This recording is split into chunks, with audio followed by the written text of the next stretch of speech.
শেষ পর্যন্ত ৬২০ ফিলিস্তিনিকে মুক্তি দিয়েছে ইসরায়েল, যারা আগে মুক্তি থেকে আটকে ছিল। ২২ ফেব্রুয়ারি হামাস ৬ জীবিত ইসরায়েলি জিম্মিকে মুক্তি দেয়, তবে তখনও ৬২০ ফিলিস্তিনিকে মুক্তি দেয়নি ইসরায়েল। চুক্তি ভঙ্গ করে তাদের মুক্তি আটকে রেখেছিল তারা। অবশেষে ২৬ ফেব্রুয়ারি রাতে ইসরায়েলের ওফার কারাগার থেকে ৬২০ ফিলিস্তিনিকে মুক্তি দেওয়া হয়। সংবাদ মাধ্যম আল জাজিরার প্রতিবেদনে বলা হয়েছে, রাতে কড়া সেনা পাহারায় ৬২০ ফিলিস্তিনিকে অধিকৃত পশ্চিম তীরের রামাল্লায় পৌঁছে দেওয়া হয়। একই দিন রেডক্রসের কাছে ৪ ইসরায়েলি জিম্মির মরদেহ হস্তান্তর করেছে ফিলিস্তিনের স্বাধীনতাকামী সংগঠন হামাস।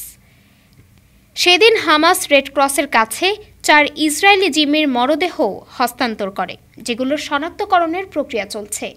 এদিকে ২২ ফেব্রুয়ারি ইসরায়েল হামাসের বিরুদ্ধে নিষ্ঠুর আচরণ করার অভিযোগে ৬০০ ফিলিস্তিনি বন্দীর মুক্তি স্থগিত করেছিল।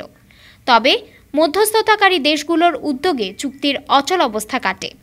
এছাড়া যুদ্ধবিরতির প্রথম ধাপ ১ মার্চ শেষ হবে এবং ইসরায়েল যুক্তরাষ্ট্র ত্রাণ পাঠানোর বিষয়ে সম্মত হয়েছে।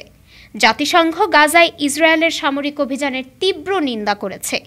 একই সাথে ইসরায়েল পশ্চিম তীরের নূর শামস শরণার্থী শিবিরের বাসিন্দাদের সরে যেতে বলেছে।